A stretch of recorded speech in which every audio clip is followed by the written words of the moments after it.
Teman-teman yang saya hormati, saya Hasyim Rianto, saya Profesor Dr. Hasyim Rianto, Sarjana Hukum Magister Hukum.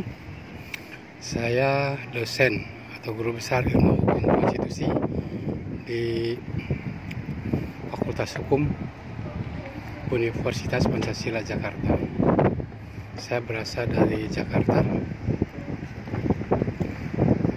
Jakarta ibu kota negara Republik Indonesia. Negara Republik Indonesia terletak di Asia Tenggara. Di Asia Tenggara. Indonesia anggota dari 10. Salah satu anggota dari 10 anggota Perhimpunan Bangsa-Bangsa Asia Tenggara atau Association Southeast Asian Nation. Saya guru ilmu hukum konstitusi dikukuhkan tahun 2008. Tahun 2007, satu tahun sebelumnya, saya mendeklarasikan saya sarjana hukum pertama di Indonesia, bahkan di dunia, yang mendeklarasikan ilmu hukum konstitusi sebagai suatu ilmu. Saya menekuni hukum konstitusi sejak tahun 1991. Sejak saya masuk program pasca sarjana atau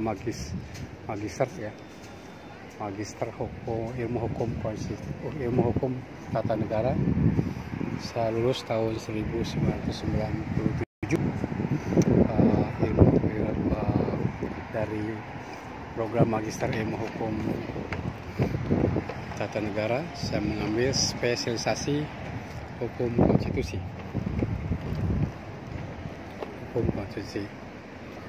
Tahun 2006 saya lulus doktor ilmu hukum tata negara, juga mengambil hukum konstitusi. Tahun 2007 baru saya mendeklarasikan hukum konstitusi sebagai suatu ilmu.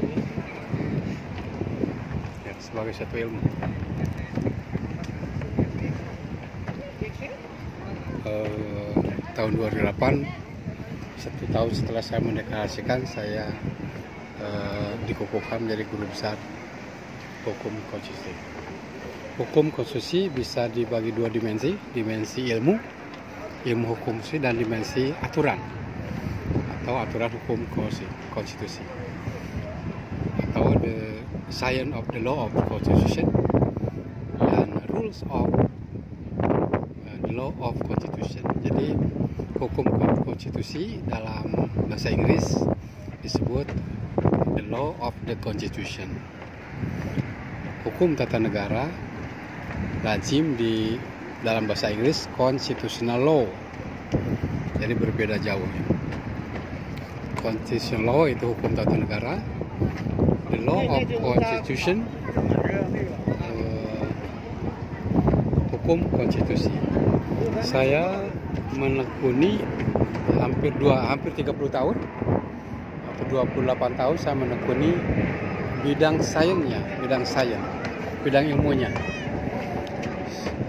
Tapi tentu saja faktor atau aspek rules-nya juga dikaji. Cuma titik tekan interest saya kepada bidang ilmunya. Sementara belum ada sarjana lain di Indonesia maupun di dunia yang menekuni keilmuannya. Tapi dalam bidang aturan yang terdiri atas aturan tertulis, aturan tidak tertulis, aturan tertulis lazim disebut peraturan undang-undangan.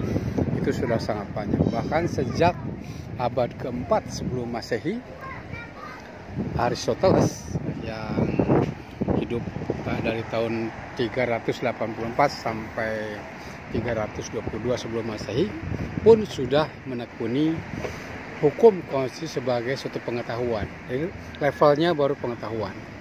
Beliau sudah meneliti 158 konstitusi negara kota atau waktu itu disebut polis dari 186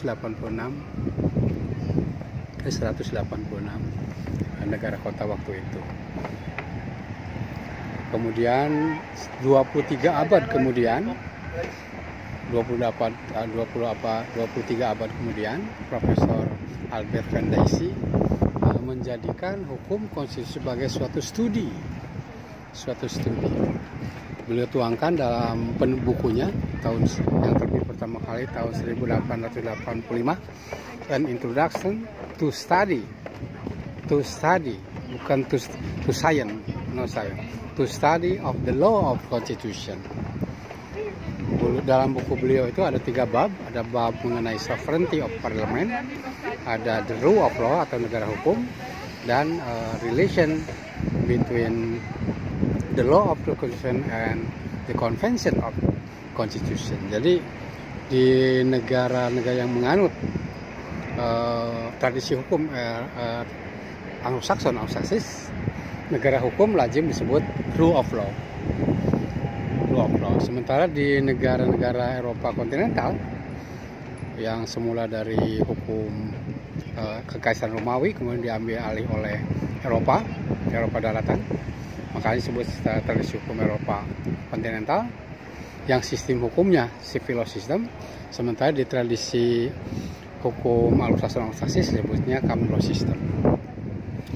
Jadi ada 2 aliran besar yang di dunia ini, tradisi hukum yang besar, tapi di samping itu juga kita kena ada tradisi hukum sosialis yang dulu dipimpin Uni Soviet, sekarang Rusia dan Eropa Timur dulu ya, dan beberapa negara lainnya. Yang keempat, tradisi hukum menurut ajaran Islam. Nah itu 2 besar, kemudian ditambah 2, dan sekarang berkembang tradisi hukum Indonesian legal tradition. Nah, Indonesia ini mempunyai ciri khas yang tidak bisa disamakan atau melihat ya, dari sistem hukum yang lain. Kita punya 4 subsistem di dalam sistem hukum nasional kita. Ada subsistem perdata sipil atau civil law system yang nanti akan ada kaitannya dengan Eropa kontinental, dan yang kedua itu common law system, ya, sistem hukum kebiasaan yang nanti ada korelasinya dengan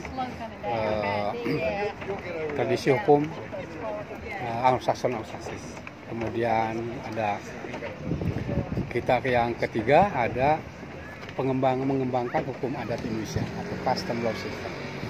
Custom law system sangat berkembang pesat di Indonesia, oleh karena itu sampai kepada kontrak-kontrak karya dengan perusahaan-perusahaan asing pun disebutnya profit sharing atau bagi hasil. Bagi hasil lazim dipakai dalam sistem hukum adat. Yang keempat juga